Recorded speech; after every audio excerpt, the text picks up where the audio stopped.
right, Brian Particelli, toofab.com. Pleasure to meet both of you. Loved this movie. Nice to meet you, Thanks, Brian. Brian. Thank you so much, and thank you for that amazing backdrop. Of course. Oh, there they are.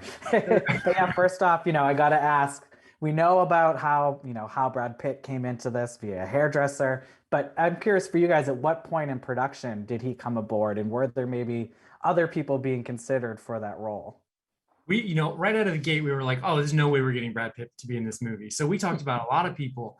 And then when it started to become real, we were still like, we were on set. He started shooting like week 3, the beginning of week 3.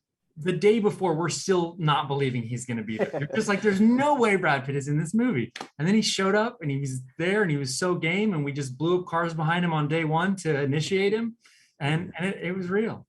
To say it's quite a scene too. I mean, in general, this movie, it looks like it was pretty grueling to shoot for Channing and Sandra, especially. Maybe not so much Daniel, everyone else, but I guess which set piece was the most challenging to pull off, or maybe might play a big role in the blooper reel that I hope we get during the home video release? I got to tell you, this is some insider information, but when we were shooting Fairfax's camp, actually, it was so hot. And the camp is so big. And so the bathrooms are on either side of thing. And this happened to be when half of the crew got an amoeba. And so it was really tough times of people running to and fro to survive on the set. I would say that was a good symbol of working in the jungle on a big movie. That corresponded to the time where Brad Pitt came on, and for Brad's first day, we have him and Channing pushing Sandra Bullock in a wheelbarrow with 2 cars exploding behind them. We've got one shot at it. The sun is going down. We knew that, like, if we get this shot, everybody will go, oh, great, that was a nice shot. And if we don't, our career is over. They're going to send us home. Yeah. Well, you got it. It looked great. And, I think in a recent interview that Sandra did, she said she's no longer opposed to doing sequels. And this just feels like it has franchise written all over it. Just where do you think, or where would you like to maybe see these characters go if we do get another one down the line? I don't know where they would go, but I love so much seeing this cast together that it would be a delight to see them together again. I mean, it's one of those things where the chemistry that Channing and Sandy have together, I feel like we could throw them in any crazy situation, any crazy environment, and they would make gold out of it.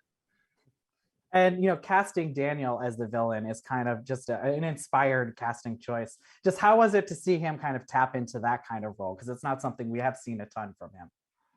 That was what excited us, because we've always been fans of his, but then, like, from seeing him in Swiss Army Man, where he made a dead guy this incredibly captivating character, we were just like, this guy is down to try stuff.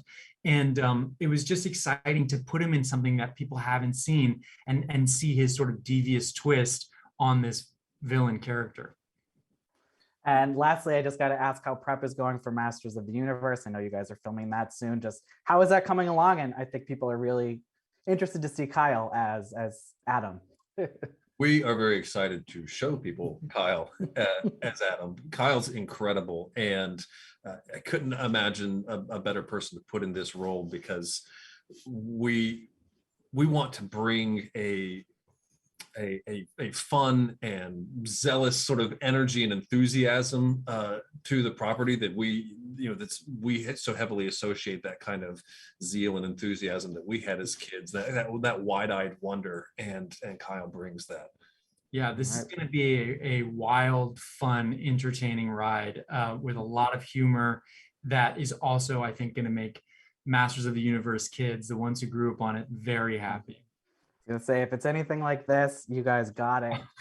Thank you so much. It's been a pleasure. Thank you, Brian.